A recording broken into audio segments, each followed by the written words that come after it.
Hello and welcome to the New England Job Show, a show produced by job seekers for job seekers. On today's show, our guest feature is an overview of the current unemployment situation. This is followed by elevator pitches from fellow job seekers and then the good news of a happy landing. In the studio today, we have Fred Nothnagel, co-host and career consultant with 13 years of experience and hundreds of success stories coaching professionals to reach their career goals. And Fred, I'm sure we'll hear about a lot of those success stories. We have Kristyn Silk, who's an energetic business professional with paralegal and financial background. And then we have Daniel LeBlanc, who is a project manager. Fred, how about kicking it off with a brief overview of what the current unemployment scenario looks like and how it's affecting those of us looking to land that job? Thank you, Ajita. Yes, certainly we all have heard about all the bad news in the economy. People losing their homes, people losing their retirement funds. Unemployment rate in Massachusetts is about 6.9%, latest data out, and Rhode Island is even more in the double-digit figures. So where is there any good news in this? The good news is that 93% or more of Massachusetts residents are employed, and the good news is that there are jobs out there. In the last 3 weeks, for example, several people have landed jobs that I'm aware of, several of my clients, and a person from the WIND group that I run and the Acton networking group as well. So what is happening out there? Things are tougher. We have to prepare for longer job searches these days. We have to be flexible about what jobs we take, whether we go for a contract or a temporary job to get our foot in the door. Money's tight. So I'd like to start with Dan here. Dan, would you tell us what your experience is now in the job market? Well, I'm finding that what companies are looking for today, they're looking for a lot more specific experience. And they seem to have a lot more to choose from. Obviously, there's a lot more people that are unemployed. And it makes it a little tougher for the rest of us that are maybe not specific to a particular job. Mm-hmm. And how do you cope with this? How have you managed to try to cope with that very specific demand on employers? Well, my background has always been, or my philosophy has always been, what I do is I try to re-educate myself and try to put a new spin on the game that I've always played with employment. Mm-hmm. It's important to re-educate yourself on a continuous basis and always improve. Kristyn, how about you? Are you finding it the same as it used to be in the job market? Or are you finding it you need to find other ways to be flexible and cope?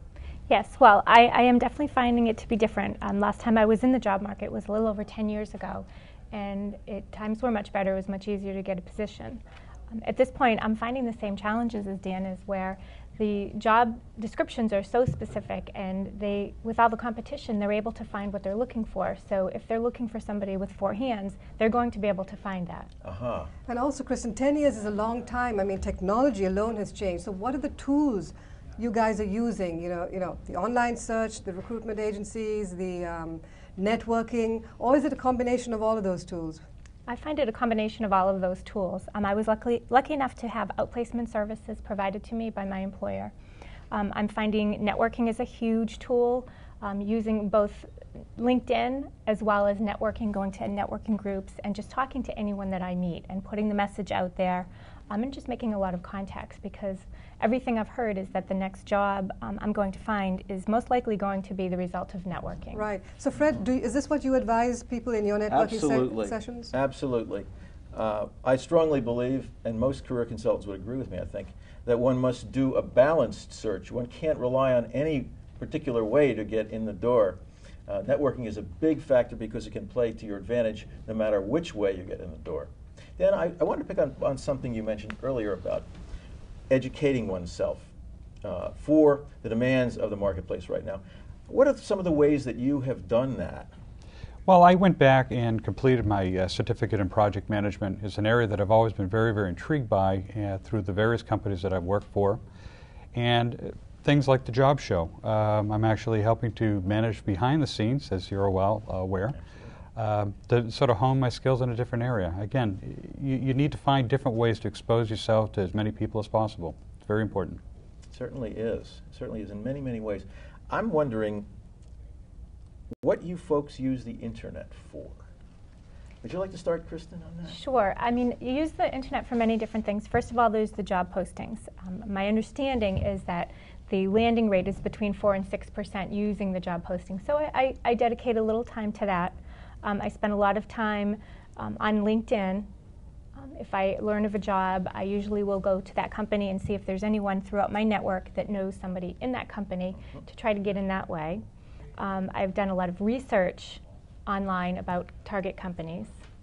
So I'm using the internet quite a bit in addition to all the emailing the networking via email that I've been doing. How about you, Dan? I find that using the internet is a great supplement to face-to-face networking. I still think that the old paradigms really do work. I mean, you can't really deny meeting somebody in person. You really get a good sense of who they are and what their abilities are by a conversation. You miss so much by just social networking. So LinkedIn is a great tool, but actually... But Dan, that is the hardest one of them all, to get that face-to-face time. It is. What are the challenges in there of finding that right person in the right company who's going to open that door even a crack for you? I really do believe in this job market that you're going to need know somebody in a particular company to actually help you highlight your skills. It's really become a market of referrals, as you might imagine. This goes along very well with actually the historical data that I'm aware of going back even before I ever started career consulting. In every major study, upwards of 55–60% of professionals above entry level have landed their jobs in one way or another through a network connection. Right, and it's one area of actually a job search, but it is a very important area. You need to get out. You really need to get into different areas, expand your circles, and meet different people. You don't know where your next job is going to come from. Right, and isn't this one of the things, Fred, you tell people who've been laid off? Get out of the house. Don't get stuck in that mold where you're sulking, you're depressed. You've got to get out there. Absolutely. One of the pitfalls of being out of work always has been that you've lost your social contacts at work. Well, it's psychological. You have no structure to your day. It's a social lack, and it also, in these days, when it's so easy to sit in front of a computer and go on the job boards and surf the net all day, you're losing it almost the entire day unless you consciously get yourself out and meet people. And Fred, are there any other tips that perhaps Dan and Kristyn haven't brought up today that you would recommend? Certainly. Thank you. The internet is a great source of information, as you know. I think it's a better source of information than it is for jobs that people are actually likely to get, as Kristyn pointed out earlier. Think about the two types of job availability. One is the published market through the job boards, the ads, and through recruiters. That accounts for roughly about 15% of all the jobs that are filled. Where does the rest come from? The rest comes from the unpublished market. Again, this has been proven time and time again through studies. How do you break through this unpublished market? It's kind of like trying to penetrate a barrier of some sort. You need a spear to get through that barrier. One face of your spear is information. The other face is people, your network. Well, my experience with that as well is that a lot of these jobs, a lot of times, your current job description is not going to fit it because jobs evolve over time. That's right.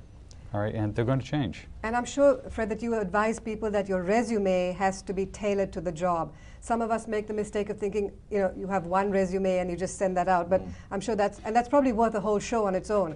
How to get your resume out there. Yes, it's part of your marketing communications package.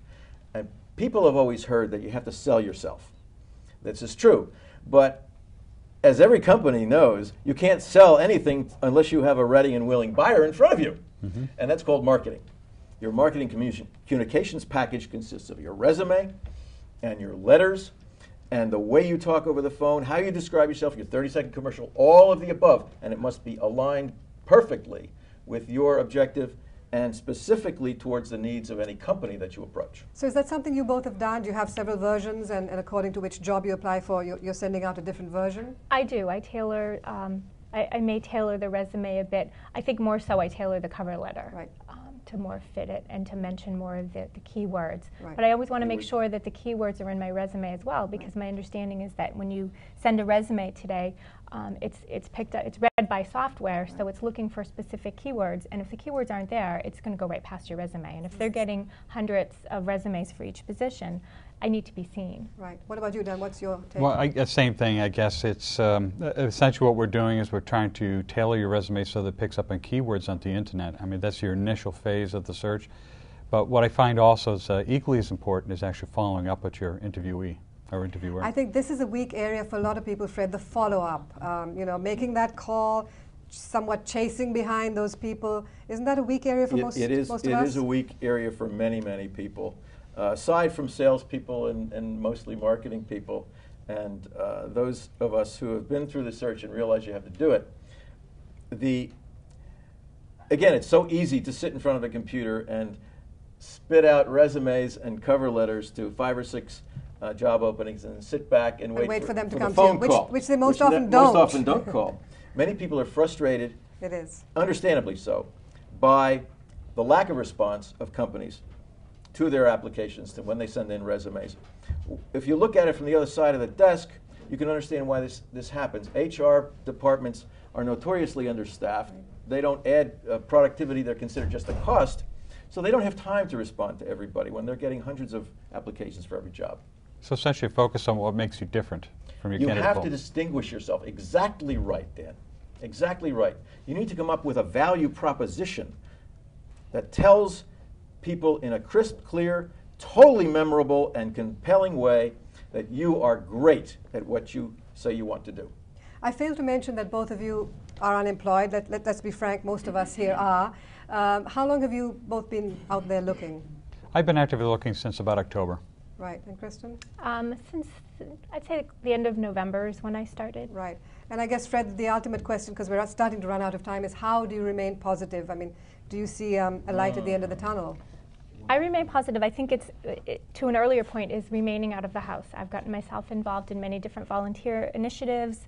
Spent a lot of time with different networking groups, and I also spend a lot of time with people around me that are newly unemployed in helping to mentor them or motivate them, kind of tell them how I'm networking. Really makes me feel good and productive. Right. Terrific. What about you, Dan? I find ways of telling everybody that I am looking for work, and the big thing for me is actually getting involved with projects such as this and with Rotary International. That's my big thing. Right.